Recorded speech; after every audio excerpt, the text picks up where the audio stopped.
My name's Daniel Bibby, and you're listening to HodgeCast. Daniel Bibby once tipped the scales at a whopping 20 stone. He has since reinvented himself and is now running marathons with an incredible finish time of 3 hours, 44 minutes and 44 seconds. I stopped playing sport, I was going to the pub all the time, I was eating the wrong food, I was sweating, I was fat. A few close people know that ever since the age of 15 when my mum and dad split up, I suffered with psoriasis, where I was head to toe covered in psoriasis. 13 years of age, I was really good. I was one of the biggest boys in the team, played loose forward, played with the likes of, believe it or not, we were grown up with likes of Craig Littler, Paul Crook, James Roby. The thing is that she put me on the straight and narrow because we had Freya. So I thought to myself, well, what's a challenge? I'm not an expert. So I thought, right, let's go sub 4. The oxygen mask, I pulled it off and I just looked to my mum who was sat kind of where Dan is now, and she just was bursting with tears. And it was kind of a bit of a realisation for me that shit, that was actually very stupid. We'd established that at Southport when you told me to fuck off, I'll see you at the finish. And I left you. And says you'll catch me wherever I fall. Are you joining me? You say it best when you say nothing at all.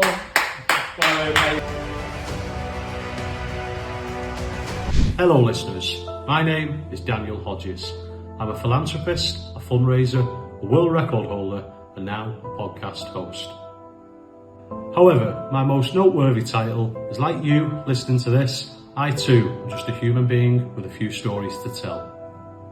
I've been at rock bottom, the lowest of the low, even attempting suicide, to then change my life around and be on top of the world. I've fundraised thousands of pounds over the years for various different charities, from running marathons, to jumping out of planes, to climbing mountains, to even getting my face punched in a boxing ring. I think it would be fair to say I've had my fair share of challenges in this funny old game called life. This podcast is my way of giving back, using the challenges I've overcome as a catalyst so that others can open up how they've overcame theirs. Each guest we have on the show will talk about a time in their life where they've had to overcome adversity, and hopefully you, the listener, can take inspiration from their life experiences. Thank you. You are now listening to HodgeCast. What is your challenge? Daniel Bibby, also known as Wig to his friends, is a very old friend of mine, someone I consider a very important person in my life. When we first met, I think it would be fair to say we were both in bad places, albeit unknown to us both, thinking this lifestyle was the norm at the time. Wig managed to escape his bad habits by becoming a family man with two beautiful daughters, Freya and Myla. Although despite being a family man and avoiding certain situations that landed him in trouble, he still continued to drink heavily and eat unhealthy, to the point his obesity was a health concern from his doctors. Daniel used this information to fuel him and get himself fit. His most notable hobby was running, and I myself helped aid Daniel into his newfound love for running. So much so, he has bested me in all aspects of the sport when it comes to personal best times and achievements, and most recently managed to run a marathon time of 3 hours, 44 minutes and 44 seconds at the Manchester Marathon in 2021. Given we've been through so much together as mates, it seemed only fitting I brought Wig onto the show. Welcome to the show, mate. Welcome. Good to have you. So I suppose when I was kind of putting the sort of questions together for this, there's loads I could ask you, but I suppose we'll strip it back to, obviously we get all the guests to fill out a form, and one of the questions is how do we first meet, or how do we first know each other. So I'll let you tell the guys your version of how we first met from your memory of it. So the first time I ever met you, Daniel, you were sat on a couch, both your ears pierced with two glistening diamond earrings. Yeah, remember it well. With a pink dressing gown on, rather just sat there taking everything in on Chris McGrath's couch. So we'd all come back from a rave, from a cream, I think it was Boxing Day. We had same circle of friends but didn't know each other. And you was just sat there waiting for us to get back. Just waiting, as you do, with your ears pierced in a dressing gown. So I'll let the viewers use their imagination as to what kind of setting we was in there. But we should sort of clear up who Chris McGrath is. He was an old friend of, well, we still keep in touch when we see him, but he was sort of like an old friend of ours who used to host host the parties that we used to attend. One of. Well, one of many parties. So, as you'll have heard there from the start, is we kind of met one another through lifestyles, wasn't it, at the time? I think we was both into sort of binge drinking and partying and kind of live for the weekend. So whenever we refer back to this, we always go for one year in particular, which was 2012, and that's where everything seemed to happen. Now at the time, certainly from my point of view, I thought that was quite cool. To go out, get absolutely shit-faced, go out Thursday and not come home until Sunday. And I'm pretty sure that's probably what you thought as well, Dan? It was not much happening through the week, dead-end jobs. And then obviously a lot of friends, associates, we'd all gather. Some more earlier than others. I tend to be more of a Friday night in my suit. Where you lot had already been out since Thursday with the Bar X venues, and we just lived a lifestyle where we just absolutely got obliterated on drink and made funny videos and did funny shit, and that was the lifestyle, and we just didn't really want to go home until we had to face the music Monday morning. So yeah, quite right. Just before we expand on that, I just want to clear up this suit. So, obviously. One of my biggest flaws and why I kind of live for the weekend as well as sort of enjoying that lifestyle was I was out of work at the time. So for me it was a case of I'd party all hours Thursday right the way through until Sunday, and then I'd just be dead to the world for the rest of the week.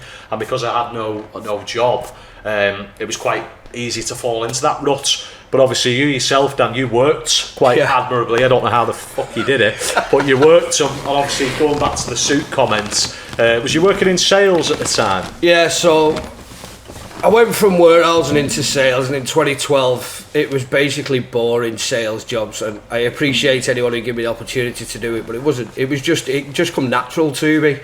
So I was working for an internet company selling advertising in Blackpool. So Monday I used to be rough as death booking appointments in the office. Tuesday coming back round booking appointments in the office. But then Wednesday, Thursday, Friday I used to sleep in hotels in Blackpool and sell advertising to the hotels for internet space. So they'd be the top of Google, they'd be on a directory that was at the top of Google, so if you was looking for a hotel room. So revolving back to the suit, on a Friday I used to get off the train say around about 4:30ish, and more often than not yourself had been out on Thursday, and you'd be with someone straight through, no brew. you'd be with someone who drove, and they'd end up picking me straight up from Wigan train station, and then I'd be going from party to party, town, in town, out of town, in town, out of town, in the same suit. They got off the train on Friday, to the point where once Liam Brew's partner Robin even washed the suit for me Sunday night, and I went straight back to work Monday morning in the same suit, which we laugh about now, but when you look back, it's it was your party suit, wasn't it? I mean, you literally finished work on a Friday, that was your outfit for the weekend, regardless of whatever party we went to, and then if you were lucky and you had someone like Robin who cleared it for you, and otherwise it'd be straight in the wash and then back in work Monday. And I mean, that blows my mind. I mean, I can't really handle hangovers now, and I wasn't great with them back then, but I could probably tolerate them a bit more. But I certainly couldn't hold down a sales job. I couldn't make eye contact with people. So I suppose that like we touched on at the beginning, sort of so I make no qualms about it. Obviously, reading between the lines, you can imagine what we got up to during that time period. And for me, it kind of got on top of us. I wasn't unemployed throughout the whole duration. However, I was in a bad place. I probably didn't know it at the time. People probably see me as the class clown, but someone who was sort of playing up all the time. And to be fair, I probably was. But deep down, it was getting a grip of me. And this lifestyle continued sort of way on till I was like 25, 26. And then I got jobs, but I was still kind of going out, but maybe not every weekend, the weekend after. It was just in the back of my mind, in my headspace. I didn't really have any direction in life. So I think it was 2000, I'd say exactly when it was. It was November 1st, 2017. Just come off a mad weekend. And I got diagnosed, a lot of people may not know this, I've been diagnosed with epilepsy. So the horrors. So I used to take topinamate tablets, which are basically sort of like, they're not sleepers, they're not as strong as sleepers, but they kind of calm your brain down. You can build up a sort of tolerance to them, but it's, yeah, they kind of make you drowsy. Now obviously I'm quite open about talking about my drug uses back in the day, and obviously when I've gone partying, you know, you have sort of like pills and stuff left over. So I basically had a cocktail of pills, and I woke up, I was coming down, I just thought, I don't want to do this anymore. Is this what life is all about? A glass pretty similar to this, just filled it up with a load of my medication, painkillers. We had like ecstasy tablets. I think I got my hands on some amphetamines and stuff like that. And I literally, one of my party tricks is I can neck a pint. Probably not as quick as yourself, but I've got quite a good gullet is where I'm going with this. So I sort of just flopped that cocktail of pills, and I wasn't bothered what happened to me. It was just, I'd get out. I remember being on my bed. I was living with my mum and dad at the time, and then my mum was in downstairs, and I think it was like a Sunday or a Monday, I can't quite remember, they all merged into one. I just remember sort of the room spinning, and I sat up off my bed and I thought, oh, what's going on? But obviously that was the side effect of everything I just took, and I'd sort of fallen off the bed. I don't remember anything after that. It was kind of, I just blacked out. And obviously my mum downstairs, she heard the big thud. I'm not exactly the smallest of guys, so landing on the floors and gonna make a bit of a racket.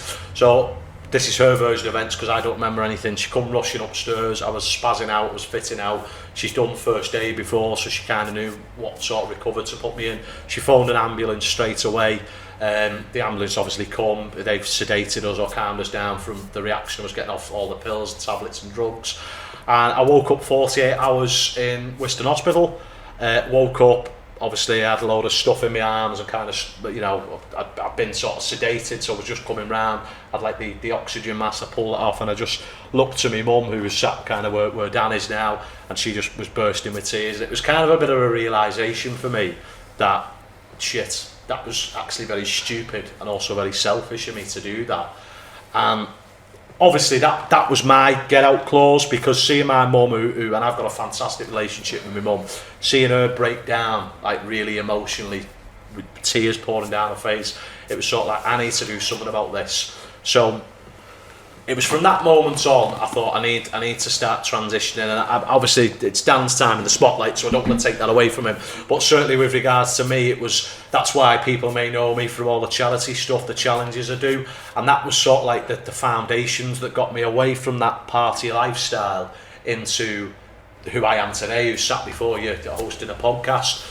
So that's kind of like my get out. What was yours? Something must have happened that made you want to evacuate that lifestyle. Just to touch on that though, what you've just said, it came as a big shock to me when you confessed it, because the amount of time I've known you since 2012, we're in 2023 now, forgive me if my maths is rubbish, but it's around about 10, 11 years, that I'd never ever expect that to come from you. It was a big gasp from me to find out that you'd actually done that behind closed doors, you'd kept it to yourself, because you're such an extrovert like me. Once you're outgoing and stuff. But mine is, I've got a binge drinking habit, and I still have it now to this day, and it's something that I can control now, but I couldn't then. But I had nothing to, without sounding, obviously coming off what you've just said, there was nothing in my life. I'd had relationships, they'd gone to shit. I was living at home with my mum, my stepdad, my brothers and sisters, and I loved them to bits. But it was just Groundhog Day, Monday, Thursday, go to work, Monday, Friday, get giddy, out with the lads, Friday, Saturday, Sunday. And I was still playing sport, and that's how I ended up coming into your company, because obviously there was the likes of Key Welding, Bombhead, I was playing football with them, and then all the older generation from when I played football, they'd all got kids, got married, got their own houses, so they'd stopped playing. So I was like a 25-year-old knocking about with 21-year-olds and going back round and doing the second course of it. But the thing that got me out of it was meeting Chloe. It was like she's like a soulmate. It's like as if I'm not a firm believer in fate or destiny or anything, but one thing is that she put me on the straight and narrow, because we had Freya. And even when we had Freya, it still took me 9 to 12 months to get out of that routine. And eventually it come to where I'd stopped playing sport, I was going to pub all the time, I was eating the wrong food, I was sweating, I was fat. And Chloe'd had enough of my behaviours, probably the way I looked, probably the way we didn't sleep together because I snored like a pig. And I ended up getting my own place. And when I got my own place, I went back into that routine of 2012 where I'd have Freya on my set days, but on my other set days I had nothing to do. So I'd go to the gym and think I was alright, and then I'd sit there twiddling my thumbs, then I'd send a few texts. Next thing, it'd be Saturday afternoon at 3 o'clock, I'd be falling through the door in my flat Monday morning. Thinking, just to put a light on it, was you in your suit or no, had that long gone by? The suit had long gone by then. Well, might have made an appearance once or twice, but no, it had long gone. But that was the realisation was I had a beautiful partner and a beautiful daughter, and I'd end up fucking it all up, and I was sat in a flat on my own, all through the simple fact of I like to drink too much. Yeah. And you know, obviously touching on there as well, I know obviously your version's maybe not as extreme as mine, but it still ties into sort of you was in a rut, you was in a bad place, and alright, you might not have had those suicidal thoughts I had, but you had your light bulb moment, didn't you? You call it seeing the light and what have you, but I know we're both not religious, but I think it'd be fair to say that kind of, yes, you'd had your family, but you kind of met Chloe during that period, so you was already living that lifestyle anyway. I think it'd be fair to say you had Freya as well, sort of towards the back end of that, so I don't think you'd permanently got out of that lifestyle. So obviously with regards to, I mean, I know Chloe and I know your kids and that, and then you've got a fantastic, beautiful little family there. You know, speak to your mum and Carl as well, your stepdad, and I just think, you know, it's a fantastic little family that you've got, and it's, you know, I think it's fair to say families do help you in those situations. Like literally, I don't know what I'd do without my mum. I don't really speak to my dad much now, but me and my mum have always been close, even when I was a kid growing up and my mum and dad were together. And I think it's the same with regards to yourself. You've got that kind of that network of that support group, that support network. But both of them have been tough on me. Where a lot of people don't know that during the 2012-2013 period, my mum actually said to me, if you don't come home, I'm kicking you out, I've had enough. And I chose to stay out. And I ended up living in shared accommodation, which a lot of people don't know, that my mum, who I absolutely worship the ground she walks on, actually made the choice to kick me out of her house because of the obsession of living for the weekend. Yeah. And I was alright when I was living for the weekend because I hadn't met Chloe and I was going to the gym every day, I was playing five-a-side football, I was playing squash with Truster, possibly three times a week. I was in the shape of my life when I met Chloe.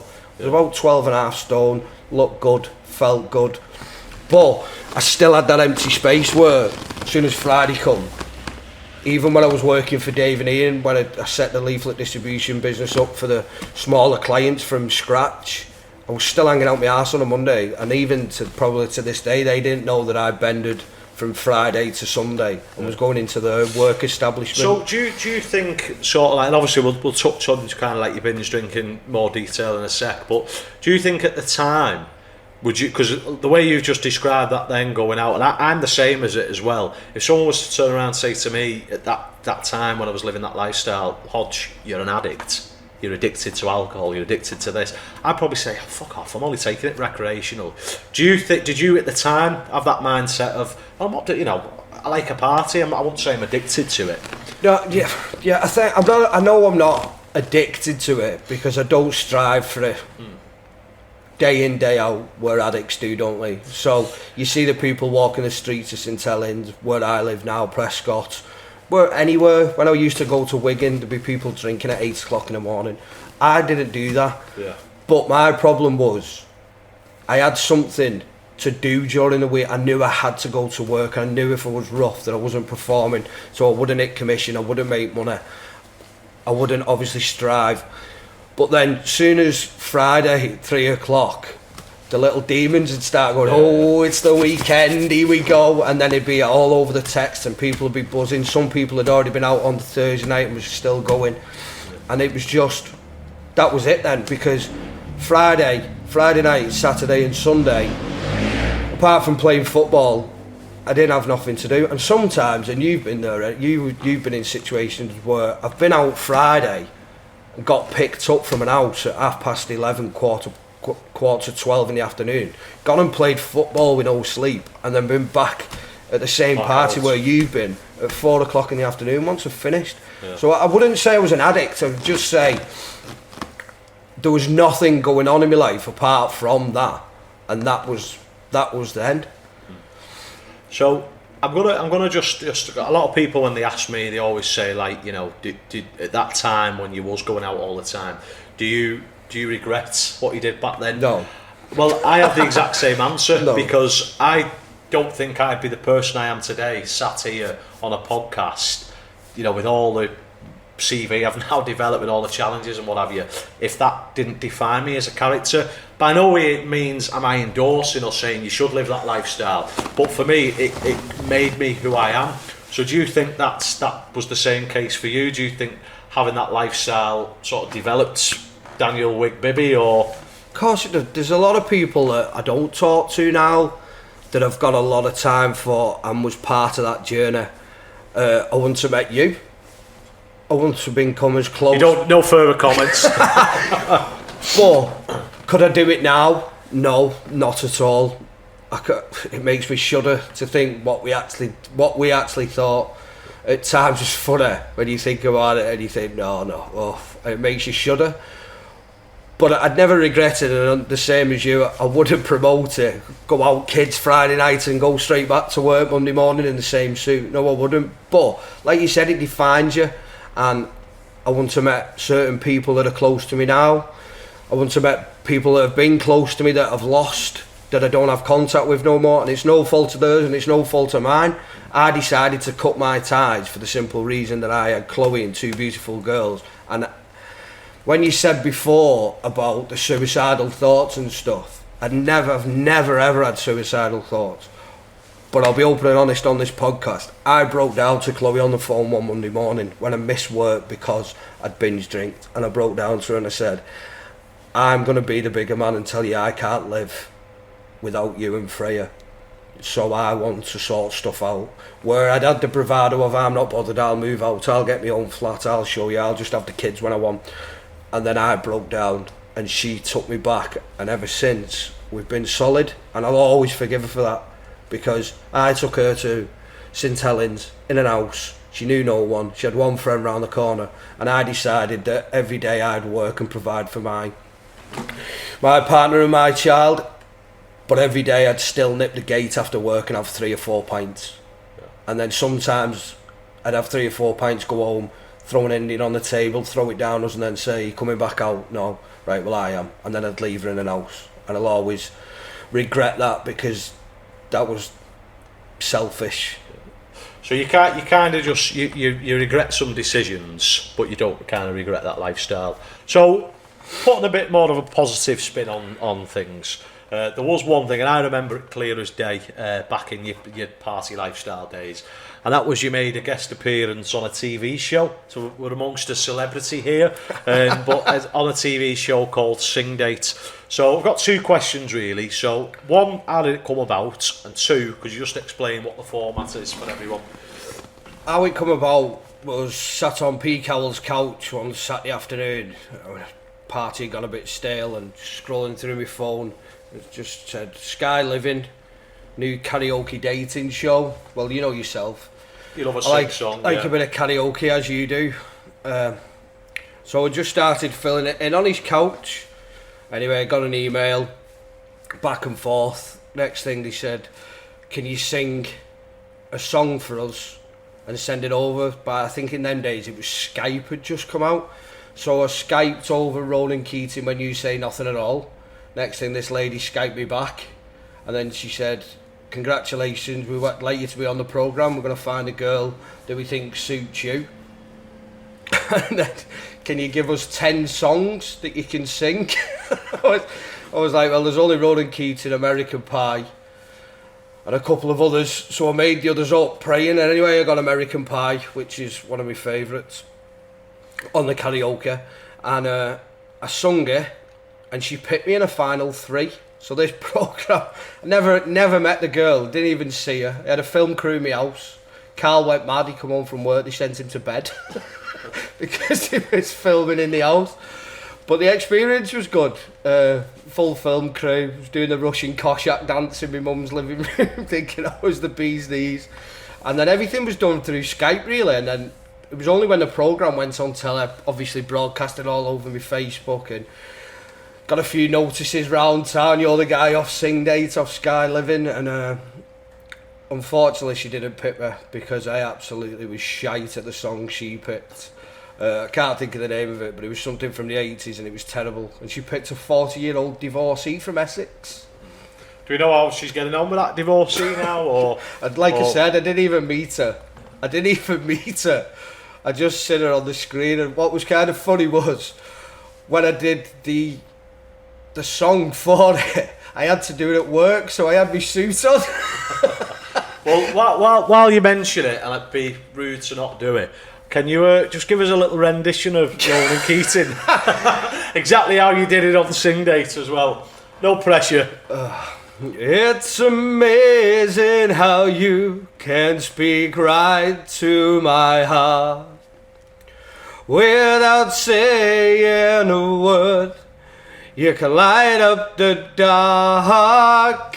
That's all you get in, mate. Oh, come on, you've missed the best bit. Try as I may, I could never define what's been said between your heart and mine. That smile on your face lets me know that you need me. There's a truth in your eyes saying you'll never leave me. The touch of your hand says you'll catch me wherever I fall. Are you joining me?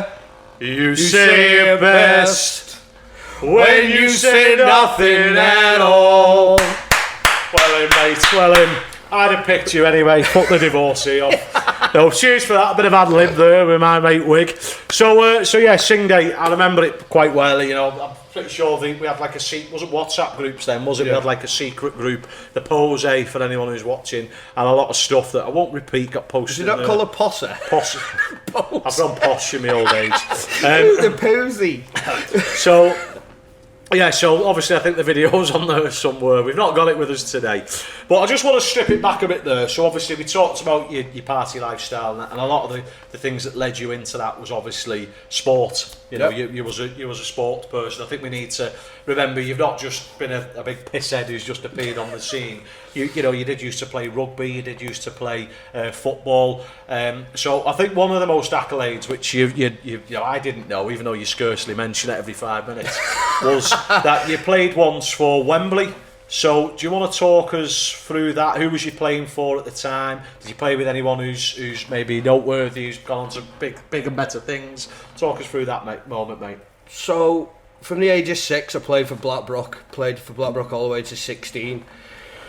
In the early days, up until probably around about 13 years of age, I was really, really good. I was one of the biggest boys in the team, played loose forward, played with the likes of, believe it or not, who have grown up with, likes of Craig Littler, Paul Crook, James Roby. James Graham was our arch enemy, he played for the opposite team. Okay. I was the best in our team, there was no doubt about it. We played in a competition once, me against James. James Graham, that is. I scored 13 tries, he scored 14, and they won the final. When we got to 11, you have schoolboys, which means you represent your school. So I was representing Ashurst County Primary School for St Helens schoolboys, and it was just so happened that year, I think it was something like, don't quote me on this, but I think it was like 100 years or the centenary year of the Challenge Cup, and the first ever Challenge Cup was St Helens against Hull and Hunslet mixed or something like that. I can't remember now. Anyway, we went for trials and I got picked to represent St Helens, but that year we was playing at Wembley as a curtain raiser when it was Bobby Goulding, Oh, and so since Ellie's played Bradford Bulls. Right. It was the year of the bomb scare. Right, okay. And we only played 12 minutes because of the bomb scare. But it was a great experience all the way through. They looked after us. We stopped in a posh hotel. They took us to a West End show. So I was pretty much the Blackbrook Bees Knees. I won Graham Liptrot's Young Player of the Year. I was the first person to ever win it. I was winning Players Player of the Year, Player of the Year. But then, I think even going back then, once we started getting into teens, the beer culture of drinking cider with your mates on a Friday night, that crept in. But then, fair play to the likes of Roby, Littler, Crooker, Tyra. They all had a spell. Well, Roby's had one of the greatest careers you could ever imagine, hasn't he? But the likes of me, Greg Peters, you won't mind me saying it, we liked the girls and the cider and the drinking, and we was more substitutes towards the end. I still represented myself at county level, represented myself at Wembley. Had a bit of a fallout with Mike Rush for being late at training, told him to F off. That didn't go down well. I don't think you're the first one to tell Mike Rush to fuck off, to be honest. Well, that didn't go down well. And then, obviously, when I never made it, I went straight into open age football then, from 16 to, I think I retired when I was like 29. That was when I met Chloe. And again, the drinking culture was there. I was 16 years of age, I was fast, I was a whippet, I was always training. But then they started on a Saturday night, where like Craig Littler, Roby and all them kind of friends were staying in because he was playing rugby on the Sunday. I'd kind of matured into playing open age football, and their scene was going to Chicago Rock, going to the likes of Maloney's, Bar X, Nexus. The good old days. Yeah, so I was a 16-year-old lad getting snuck in places. And again, the culture. So then it started being train Tuesday, Thursday, being the Star Inn on Merton Bank Road on a Friday. I'd be in there, play football on a Saturday and then back out on the Saturday night. But I've always been fit, and so I think from the age of 6 all the way up to 30, every day I was doing something active. And then after that, I just stopped straight away. As soon as obviously I've known you back in those days. I didn't play football, but we know that's usually where we'd meet one another at Blackbrook or whatever he was playing at the time. So I think it's good to, especially with the direction of where your story, your challenge, what you've overcome is going, it's good to kind of lay the foundations that you was actually quite athletic, you did have a sort of fitness background, and it happens to a lot of sports stars, I can list any sort of names off the top of my head, but they tend to fall into that trap. They get the limelight, or even if they don't make it as successful sports stars, they still end up boozing at the after club, and I think you go one or two ways, don't you? So obviously we've touched on kind of like your lifestyle at that point. So you've got yourself, you're quite comfortable now, as we touched on, you've got these 2 beautiful daughters, and obviously Chloe, who you love to pieces, but you were never out of shape. I mean, you might have had like a keg on you, but you was never really out of shape during that lifestyle, but yet you seem to blimp out when you kind of stop going out. You kind of stopped sort of getting into bad habits and sort of going out on a bender. But would you say you got a bit more comfortable with alcohol as you talk me through kind of like, so you're not going out anymore, you've done with the party lifestyles now, talk me through what's kind of like a week by week basis of, now you're a family man, you've got kids, you're not going out but you're still drinking. So I met Chloe on the party scene. Obviously we got together, and then she fell pregnant with Freya, so that was it then. Commitment was there. We got our first apartment. The apartment wasn't going to be big enough, so we got our first house. That was in Bosworth Road, a bungalow, beautiful place, but it was right close to my local as a kid, which was the starting gate. But when I always said I'd never be a dad that took the kids to the football on a weekend, so it was always once I had Freya, I was always going to stop the sport. But what I shouldn't have done was I shouldn't have stopped everything all at once. Yeah. Because before I met Chloe, like I said, through the week we pretty much didn't do out, did we? We was all hanging out of our asses, all trying to get back fresh, ready for Friday, so I was in the gym, I was playing squash, I was playing five-a-side like I mentioned before. But then when I met Chloe and I moved in with Chloe, it was, I can't be arsed going to the gym. Or it was, I'd finish work, Chloe would be at work, I'll just go to the gate, have a few sneaky pints, go and pick Freya up from my mum's. Always 2 or 3, that never like blottoed and driving home. But then I'd get home and then I'd open the fridge, I'd be like, oh, there's nothing in there. Pizza, Chinese, Indian. Or stop for something on the way home. Fridge, you want an Happy Meal? Yeah. And then I go and have a Big Mac, large Big Mac, 9 nuggets, chicken, cheese dippers. And then you don't realise until you see photos of yourself. So there was P. Cowell's, Rosie's christening, I was godfather at, photos there. Ryan McPaul and Carla, I was godfather for George, photos there. And then the photo, Ryan McPaul and Carla's Halloween, where I was dressed as Dracula, which was the one that hit home when I realised, when I said to you, who's the guy in the red, and you come back to me and went, he's taking the piss, it's you. And I was like, whoa. But I think it was just because I've been so athletic from the age of 6.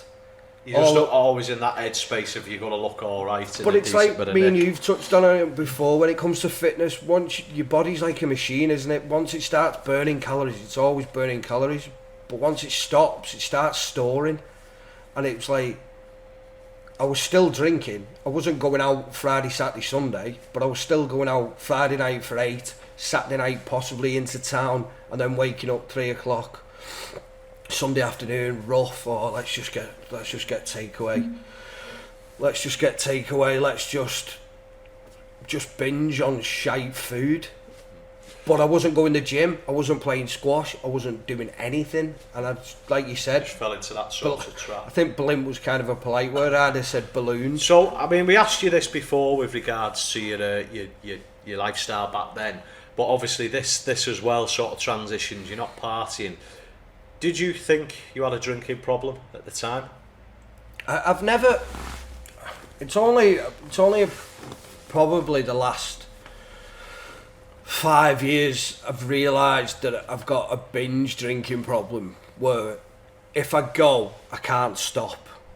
I still like a drink in the house, but it's not to the extent where I'm falling over and I can't speak. But you put me out, you've seen it yourself. Go out with you, first 3 hours, fine. Last 7 hours, absolute mess, carnage. Don't want to go home. So it's a bit like that sort of Jekyll and Hyde personality. I get it as well, where obviously, ironically, we're both called Daniel as well. So professional me is Daniel Hodges. But once I've had a few too many, I've then become the Hodge. That nickname sort of stuck. So I suppose it's the same with yourself, Daniel and Wig, isn't it? Daniel Bibby Joe. It was always Daniel Bibby Joe in the week. Weekend Wig, and Weekend Wig is the person that people think he's a bit of a prick. He's always pissed, can't keep his mouth shut. But if you met me when I'm Daniel Bibby, you'd think I was a completely different person. And that probably over the last 5 years, I've realised that I don't want to be Weekend Wig. I'd rather be Daniel Bibby. Hence the reason, the dramatic change around in my life, which has helped me mentally, which has helped me professionally with work. But to refer back to your question, I've never thought I've got a drink problem, because I know I haven't. And I mentioned this to people who's listening will know. I mentioned this to Dan Aycock because I spoke to him about mental well-being, and I did a 30-day challenge with him where I knocked tail on the head for 30 days even at home. And he was right in what he said. It does make you more alert, and it makes you more energetic, and it gives you more clarity in your brain. But I even said to him, I know I haven't got a drink problem, because if you said to me now, I bet you couldn't drink for 90 days, I wouldn't drink for 90 days. Yeah. But I know that I'll always have them demons in the back of my head where I think, I want to go out tonight. And I know if I go out tonight, I'm going to make an absolute show of myself. But I'd still go out anyway. Yeah. And that's the kind of addictive thing I've got, is that there'll always be that little voice in the back of my head that goes, come on, let's go in. Let's go in. It's the age-old sort of thing. I mean, everyone says it, don't they, on social media and what have you. There's all them memes and stuff going around where, oh, we're only going out for one drink, and then the next day you're stumbling in. And I suppose that's applicable to everyone, but I suppose me and you are cut from the same cloth, probably why we get on so well, in a sense that we've got that addictive personality. So I don't think it's a case of we're addicted to drinking. I think it's just a case of we're addicted to going above and beyond what the every man. It's not just us who kind of suffer with this, but I think it's a case of, like, case in point, which we'll touch on, I'm sure, shortly, with the running, is I don't want to sign up for 5k. I want to sign up for a marathon. Yeah. You know, I don't want to, you know, just train boxing. I want to sign up and get myself in the ring. And it's the same scenario with drinking. If I don't drink in the house. I've never really done it, apart from during the lockdowns. I've never drank in the house. What, when you shave your head?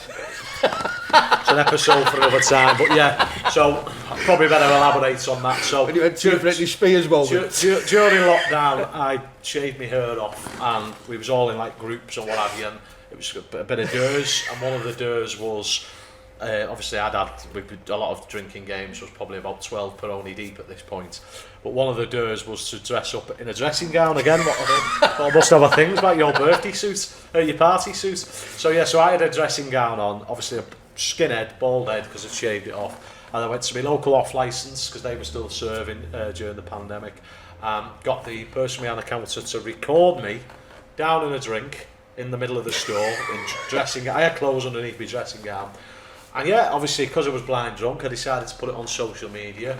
It wasn't until the next day my boss at the time had texted me saying, you might want to check your Facebook, and obviously by then I deleted it, but it was absolutely pointless deleting it because I think it was like over bloody 3,000 views, bloody God knows how many comments and Britney likes. Spears moment. So yeah, so I suppose that ties in nicely to where I'm going with this is, I can't and you can't just have a drink. We're going out to drink till we drop, yeah, kind of thing. And I think, you know, yes, I agree with what you're saying. I don't think it's an addiction to alcohol, but I certainly think it's a type of addiction. Not all addictions are bad, but I think it's certainly a type of addiction where you've got to up yourself. You've got to go one better, or in this case 10 pints better. You can't just kind of just stick it out with one civilised drink and fuck off home.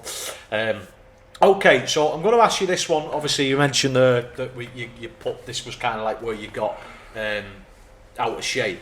What was the heaviest you got to at this time?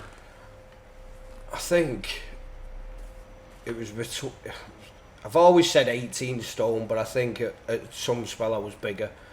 But I definitely know I was 18 stone because when you touched upon the doctor saying about your health, it wasn't actually my doctor. A few close people know that ever since the age of 15, when my mum and dad split up, I suffered with psoriasis, where I was head to toe covered in psoriasis. No one knows what psoriasis is. It's an overactive skin reproducing gene, so it means you end up with flaky skin, and it cracks and it aches. And I used to cover it with my clothes, and I always had it controlled. But then when I went fat, I couldn't control it. And I went to a dermatologist, and she's a lovely woman. Her name's Dr. Ellison from St Helens Hospital. Shout out to Dr. Ellison. Hello, Dr. Ellison. And she at home, I said to her, you put me on these biological drugs that I have to inject myself. I said, and they're not working. And she just looked at me and she went, Daniel, it's because of your weight. She said, I don't mean this any nastily. She said, but you're too fat. And then, so that was a direct quote from the doctor, yeah. Too fat. But I've known this doctor for nearly 25 years. It's a bit of banter then, yeah. So she said, I could use the word obese, but you're too fat. So what was happening was the drug was going in, but by the time it got round the whole of my body, it had wore off in other places, so it wasn't working. Yeah, so I was suffering with psoriasis. I was snoring. Chloe was sleeping on the couch. If she weren't sleeping on the couch, she was punching the fuck out of me, so I was waking up aching. She was fuming because she'd had no sleep. And then one of the main things was like sweating. I'd never been a sweater. Like I said, like you've always called me the plant when we've run. I can absorb the sun. But one that played on my mind was we went to Southport and I was playing football with Freya on the beach, and I was pumping with sweat, and I've never suffered with BO, but I could smell myself as well, and I'm thinking, what kind of life am I going to have with Freya if I'm this big? And it was kind of the penny drops. You need to sort yourself out, Daniel. So I went to the gym on my own, but I didn't have the knowledge of how to do it proper. So I was going to the gym eating salads, but then I went from 18 probably down to 17 on my own, and then I just started plateauing, and then I pretty much gave up again because I thought, this is me now, and then that's where I was stuck at.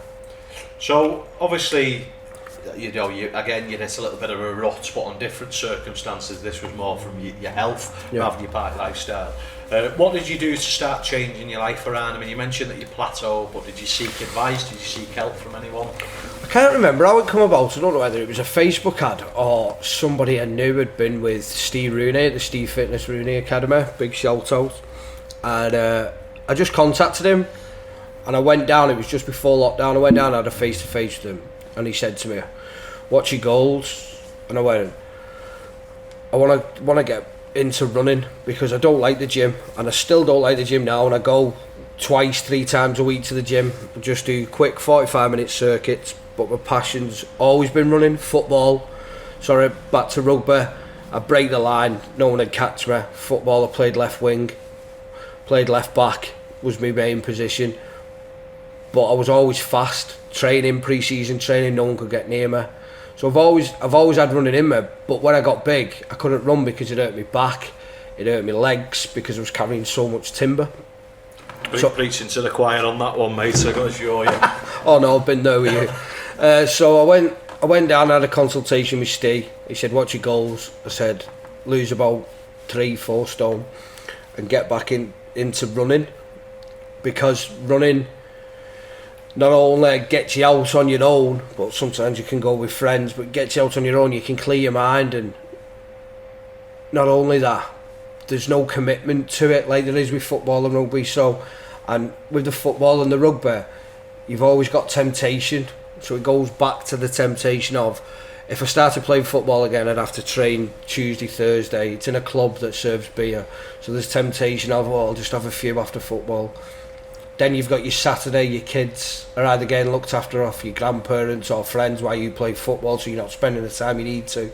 And it's the same with rugby, but with running you can do it whenever you want. Yeah. So I can do it all week when they're at school, and I've still got the quality time with my children. They've still got the quality time with Chloe, even though she moans she doesn't get a lie on a Sunday, because me and you usually go for a cheeky 10k.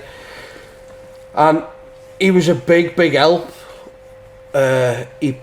He gave me the education that I try to give to others now, not as a professional, I've never, but it was the calorie counting and calorie deficit, and realising that, yeah, you can go to the gym for an hour, but then if you go home and eat 3,000 carbs, it's pointless, because you just put in the same, you've just eradicated everything you've just burnt off.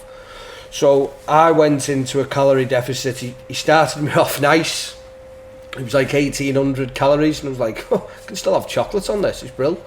Then the week after, he went, right, I'm going to cut you down to 1,600. So he took the chocolate away. And then when we was training for Manchester, I was actually training and losing weight on 1,400 calories a day. That's what I was. That was my intake. But you know yourself, you run a 10k, you're burning 900 of them. You often find, like, for those of you who don't run, you run something like a 10k, a 15k, and so on and so forth.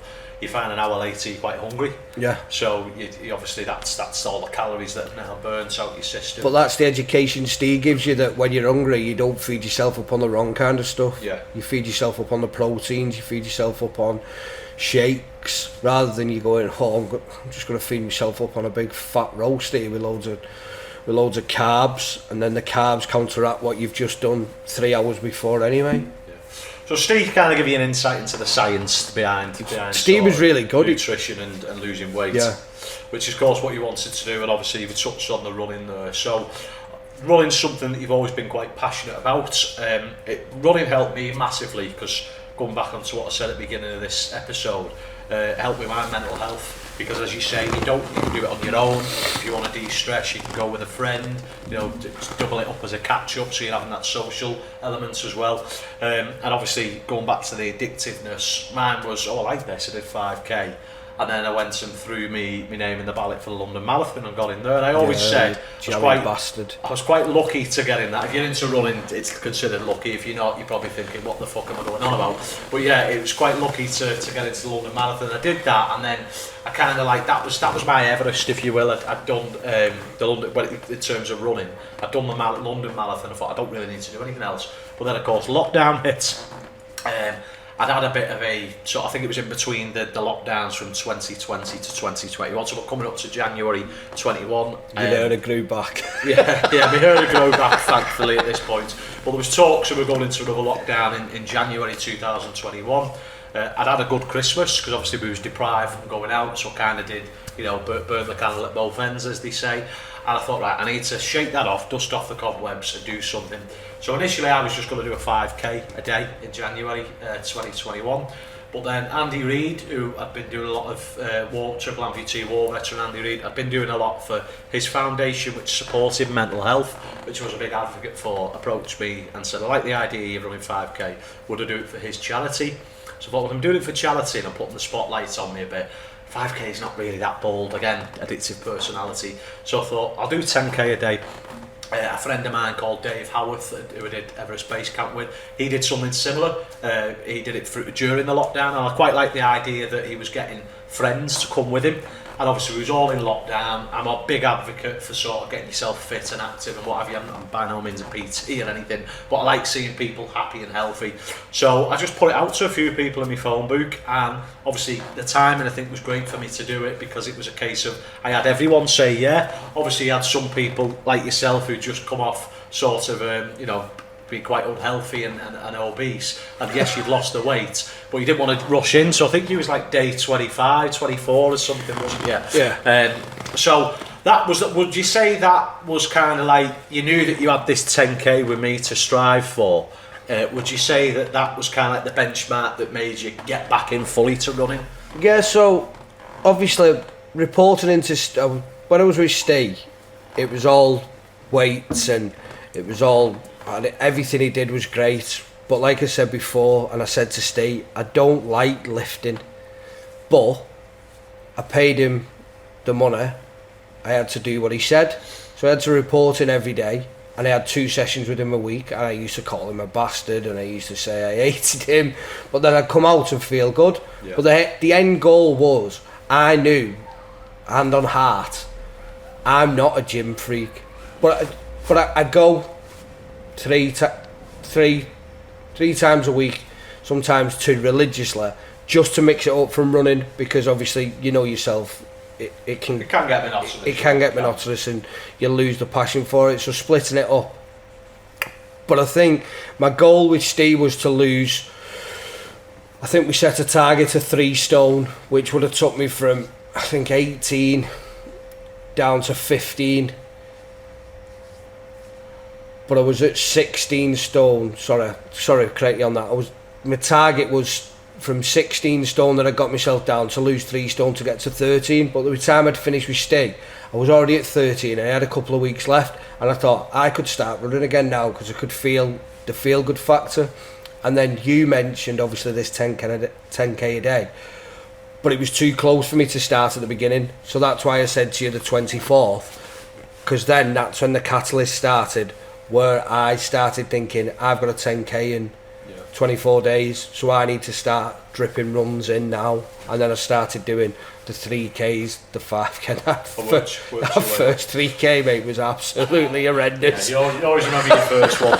So, no, and fair play, I always said when I was doing that, I knew I was going to have my time in the spotlight at the very end, so it was like, and one of the big things for me was running with people who maybe never run a 10k before. Yourself, I don't think you'd ran one, had you? Or certainly not in recent years at that point. So it was always massive, because when you run your first 10k, you always remember it, and it was just a big achievement. And then of course for me, I was only supposed to do 31 10k's in January consecutively, but again, back to that addictive personality, someone dangled the carrot, said run a marathon on the 31st, and my response to that was fuck off, basically. But then I thought about it, I thought, do you know what, I'm feeling good here. I mean, I've gone through the stage where my legs were hurting, but now they were fully conditioned, and I was running with like no niggles or anything. I thought, I said, well, fuck it, might take them up on that offer. So then I produced this 10k a day that ended in a marathon. And where you get involved in this is, again, I will open it up to people to come and join in. So we had some people run the first half with us, some people run the second half, and you was one of them who decided, you know what, I've done a 10k now, fuck it, I want to do a half marathon. The addictive personality, I think, once you start getting that bug for it, it was like, right, well, what's the next thing? I've done 10k. 15k doesn't really sound appealing, does it? So your next milestone's half marathon. In running terms, there's not familiar between 10k and half. So it's a bit crazy, innit? Because it goes from 5 to 10, then from 10 the next milestone's 21.1, and you're like, well, let's go for it and see what happens. And obviously you smashed it. I think you crossed the finish line. Not that it was a race, by the way, but I think you crossed running to Ruskin where we finished before certainly well before me. I was still on the bypass, but you'd run a marathon. I'd only done half. that's the. Although I got my PB doing that, so can't complain. The 10k a day clearly worked. And then obviously going on to next step. So there is no half and then a 30k. It's straight into the marathon. So you knew that I'd signed up to the Manchester Marathon, and I was reluctant to do it because I thought, well, I've done this now, so it's kind of, is it going to? But then of course you said you wanted to do it, so I was like, right, okay. But we clearly couldn't wait till the Manchester Marathon because this guy dragged me to Southport to run his first ever marathon. I'd done all that running in January, and then I'd stopped, and then I just agreed. It was the actual night after the marathon when you'd finished your 30 10Ks in your marathon. We had a celebratory takeaway and a few drinks in ours. That was the actual night that I signed up, and I did it for Chloe, my partner. Her mum sadly passed away with cancer before I met her, but I did it in honour of her. Yeah. So then it was the kind of thought that if we're doing this, I need to know what it feels like to run one, because I don't want to go in blind. So I come up with a fantastic idea of, let's do St Helens to Southport. Not like coming back or anything, just to Southport, which worked out as a marathon. And then for anyone who's ever done a marathon will know exactly what I'm on about here. You're in fucking agony at the end. And we were just stranded in fucking Southport. So obviously we made it back, and obviously that was your first marathon. We went at a very slow pace, and I know you could have gone faster, but you was running with me. We had the camel packs, water packs with us, so you kind of got a taste for a marathon. And those of you who, again, are into your running, I'm not going to bore you all too much, but you typically advise on your first marathon, don't ever run the full distance, only run up to 22 miles max. Because you run the risk of sort of injury, and you need that taper time as well. That's generally the science behind it in a nutshell. But again, addictive personality. No, fuck it, we're going to Southport. Okay, so I suppose now we know that Manchester's looming, and you're proper into your running now. You've surpassed me. Talk us a little bit about some of your stats for some of the running enthusiasts who may be listening. We know that your marathon time's 3 hours 44 minutes and 44 seconds to be exact. Talk us through? On my Strava, it's 3 hours 41. We'll go with the faster. We'll go with the Strava one if you want. So talk us through what's your 5k PB? 19 minutes and 40 seconds, roughly, I think it is. If you're wrong on this, Ian the Wodge Williams will make a point of bringing this up. He'll mention on Strava. He's not giving me any kudos for about 2 months, so must have spat his dummy out. Okay, so that's your 5k, and then your 10k? Was the St Helens 10k just gone, which was 42 minutes and 40 something seconds.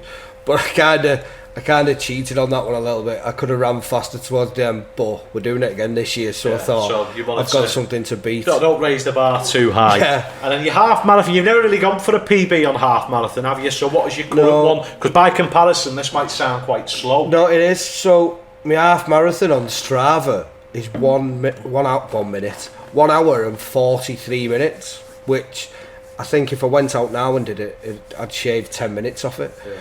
But it's what, like you said, it's one that's got away. But you know yourself, it's because I haven't done a competition for that. So 5k, you can blitz 5k because it's only a short distance anyway. He can, I can't. Well, yeah, you can get a good route of a 5k where you don't get interrupted by traffic, wheelie bins, old people. No disrespect to old people, but or wheelie bins. They do get in the way. But then obviously Manchester Marathon, you're out the thing. And what was quite funny about Manchester Marathon that you haven't touched upon is that for some strange reason, when I entered, I got put in the elite group, and I'd never ran a marathon in my life. And Hodge got put in, well, Daniel Hodge, whatever, he got put in one of the back further groups. So we managed to windle him into the elite group with us. And so as you can probably imagine, I'm big boned. So when we was in the elite group, which Dan was, he would have stood out as well, but obviously he was stood next to this fat bastard. And then I'm looking round, and there's literally just athletes like just runners, stick thin, or the legs are like literally no ounce of fat on them at all. All we vests on for clubs. Big lump, me, just in the middle of it. So it was almost like, I don't know. I think someone thought I was coming from the crowd or something. And wanted to get involved. But what was funny was when the gun went off, it was just like a wave of experienced runners just took Hodge. And he got stuck in the middle of all these experienced runners. And he was just like, see you later, mate. And I caught up with him about 2k in a went. To be fair, it was downhill, wasn't it? Anyone who's done the Manchester Marathon, it starts downhill. So I did have gravity on my side. It was funny. For all of about 2 minutes. Got up to him about 2k in, and he was going, "What happened then?" So you just got took off like a tsunami. Already sweating and gassed. 2k in. Okay, so I suppose we'll touch on sort of the Manchester Marathon. So what was your goal? What did you want to achieve at that marathon? Because you'd already done one at Southport, so it wasn't to accomplish your first one. What was your goal, and talk me through how you trained to achieve this goal? So we was doing a marathon, and obviously addictive personality.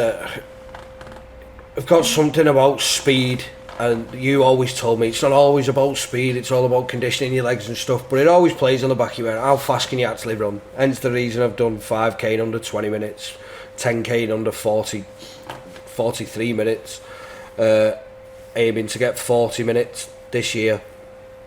And then I thought, if I'm going to run the marathon, I know I'm not going to run with you, because we're at two different. We'd established at the time. We'd established that at Southport when you told me to fuck off. I'll see you at the finish, and I left you because there was no conversation left. You was pissed off. I was tuning your ear off. All I was thinking is, how the fuck are we getting back from Southport? That's why I was pissed off. Anyway, back to it. So I thought to myself, well, what's a challenge? And I had got the bug, but I wasn't. What's the word? I'm not an expert. So I thought, right, let's go sub 4. Let's see if we can do it, because we looked on, was it Google we looked on, and the average marathon time was something like 4 hours and 35 minutes. Yeah. So let's smash that. And I said, right, I want to run sub 4 Hodge. And I owe you a big thank you, really, because you're particular in what you do, and you set the plan up, and I just followed it, where I wouldn't have had a clue. But we went for sub 4, and a massive thank you to you. I actually achieved it by 16 minutes. A substantial amount. I didn't achieve it, but to be honest with you, in my defence, I kind of just fell out with loving it. Fell out of love with running. So obviously I'd done that. My pinnacle was sort of the 10k a day thing. But I thought, in for a penny, I wanted to see you achieve it, and obviously you did, and you stuck to the plan. I probably didn't. I was a little bit slack, but you definitely stuck to the plan, and it's testament of sort of like your commitments and your dedication. So the next question is obviously, what would you say future running endeavours for yourself? Have you got anything else in the pipeline? You've run a marathon now. I mean, the next one's an ultra if you was to ever do that. Or do you want to sort of get another PB? Where are you at in terms of next running endeavours? It doesn't have to be running. I think at the time being, it's consistently running. I'm still in love with it, as sad as that sounds. There's just something about it. It's like, and it sounds daft, people like look at you as if you've got 3 heads when you say, yeah, I get up Sunday morning at 5 o'clock and I'll go and run 30k, put a good podcast on, hopefully this one takes off and I'll be listening to future episodes of this, but you put a podcast on, and then if you're running the right places, so the likes of Billinge, Prescott down the back roads, Rainford, you're just out in the natural environment where there's no cars, there's nothing, and sometimes you don't even need a podcast or music. You just run out in the tranquility, and it just clears your mind. From having a professional, from where I'm at now with work, I love where I've achieved, from stopping what I'm doing to focusing on something which some people might think isn't the greatest job or the greatest career, but it's what I've chosen. I've achieved where I need to achieve now. But the next thing, it just de-stresses you, so your kids can get on your nerves at time. Me and Chloe can bounce off each other where I'm thinking right, she thinks she's right, and then you just go out and you have 2 hours of running, where some people think that's hell, where I think, right, I can go back now, my head's clarity. Where I'm at running wise is every year I'll keep trying to get in London Marathon. That's the pinnacle. That's everybody's pinnacle, isn't it? You was just a lucky bastard who got in first go. I've got Rob Burroughs Leeds Marathon this year in May. My plan for that is, as of February, we're going to start training, is to run that sub 4. So I'm always going to be consistent sub 4 marathon runner. When you mentioned ultras and stuff, what you haven't touched on is I tried. Well, I didn't want to embarrass you, mate, but while you brought it up. But it was the middle of July and I had been out the night before, but I tried to go for 50k and I got to 42.2, which in people who deal in miles is a marathon, and I know I haven't got the other 8k in me. I know I haven't got it. I couldn't. It's never been something that's appealed to me. That, like, a few people, you know, there's been many a time people have said it. Like Liam Cagliarini, a friend of ours, has always asked me when we was into our running, you know, would you do an ultra with him? And he does them. Fair play to him. He smashes them. Good luck to anyone who can do them. Yeah, and it's just, I just don't know. I just don't think there's. For me, it's. I know it sort of contradicts what we're saying about addictive personality, but the desire to do it just isn't there for me. Do you know what? I'll be open and honest. I don't think it's the addictive personality to do an ultra. It's all learning in my head to do 50k. Honest to God, when I tried that, whether it was a bad day at the office or what, or if I ever tried it again, I don't think I can physically do it, mate. I really don't think I've got 50 kilometres in me, because running a marathon's hard enough from 35 to 40. Them last two are a breeze because you know you're coming home. But just imagine getting to 42 and thinking I've got another 8k. And I think it's more body wise. You know, I'm a stubborn cunt. I've got it in me to do it. It's like you say, for me to go out and do a 5k now, it's lazy. Where there's some people, full credit to them, that are doing couch to 5k. For me to do 5k, it's 20 minutes. 20 minutes exercise. It's being fit for purpose, isn't it? So what might seem like a piece of piss, a walk in the park for you, may as well be a marathon for some people, because it's obviously their capabilities. It's each to their own, isn't it? Yeah, it's like, look at the likes of Matt Crayon, Greg Hale. They run exactly the same distances, but they run it twice as fast. Yeah. Now that's something that I'd like to achieve, where I'd maybe run a marathon in less than 3 hours and 30 minutes, or I'd do a 10k, which I'm going to try this year to go sub 40, which means shaving 2 minutes off. And last year doing that St Helens 10k, it's a tough old course. But what I would say is, do you fancy doing the New York Marathon for my 40th? I'm all in now. I'll be 38 this year, so you've got 2 years to train. 2 hours? 2 years. Well, yeah, I've always said I won't do another marathon now unless it's a one of those 6 majors. I've done London, I've done Berlin. All right. I've done Manchester and Leeds over here. So obviously, and the reason why I say that is the crowd are a revolution when you're on that sort of run. For me, anyway. Even you need Manchester them to pull you through, and by comparison, I mean, London's always going to be the best one. One, because it's the first one I did, and two, just the crowd. Anyone who's done the London Marathon will vouch. It's just a spectacle in itself. And Berlin was fantastic as well. I did that last year, but I just don't think it was as good as London. And I was sort of tossing it up, and I thought, I'll let the dust settle first, and I've landed on London. Manchester out there, no. I think it was just because we'd come off the back of COVID, and it was quite, it wasn't a huge crowd, was it? And I think all momentum went in that first 2k. But yeah, so in answer to your question, yeah, I'd happily do the New York Marathon with you. We'll shake on that. There you go, it's on film. We've got it. Okay, so just to sort of, I think it's fair to say you've gone from being an athletic kid growing up and being into sports, you then fell into a sort of a party lifestyle rut, you've come out of that through family, and then of course you've got comfortable doing that, you fell into that rut again, and then you've kind of come out now into running, and you're smashing, and all credit to you, you deserve all shouting from the rooftops. It's a fantastic time.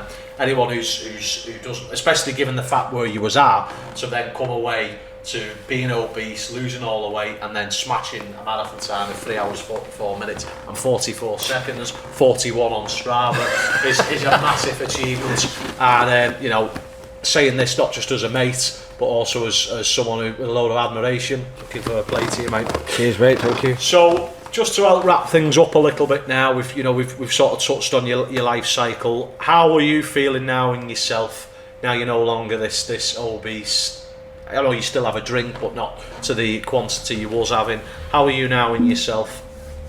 I'm in a good place. One of the things that the binge drinking stopped and going to the family lifestyle and getting into running and fitness is I went from being in sales, meeting people in bars, having drinks, driving to the next one, having drinks, and having this stressful life where I need to hit commission, I need to give Chloe money, I need to go to the pub, de-stress.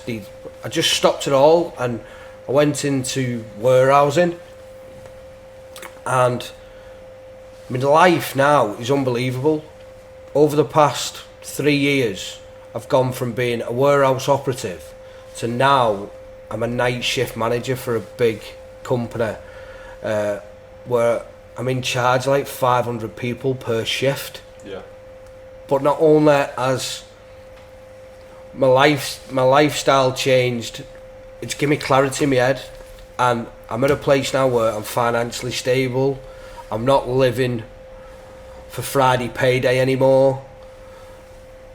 I'm in a place where I'm healthy. I know, thanks to Steve Rooney, thanks to the likes of Dan Aycock, I've got things in place where I know what to do mentally if I start falling off. But I know how to eat well, I know how to prepare. But generally, all in all, I've got a great job, great missus, 2 great kids, and a close circle of friends. I used to have a massive circle of friends, but now I've only got a core circle of friends. And do you know what, mate? I wouldn't change it for the world. I've got the right, don't get me wrong, still have the wobbles, still fall off the wagon, as they say. Not dramatically, but I'll still go out to make yourself. Still go out to make a dick of myself and regret it on the following morning. But as a whole, the best thing I ever did was lose weight and gain a hobby that gives you mental stability to progress better in life. And I think that's where I'm at this present moment in time. Yeah. And I think that's a fantastic way to end the episode, mate. As your mate, I'm proud as punch for you. I could see in yourself, you're always happy, healthy, glowing, and you've got contentments, and then of course getting that promotion as well as the icing on the cake. Oh yeah, it was. So I'd just like to say thank you for coming on, mate.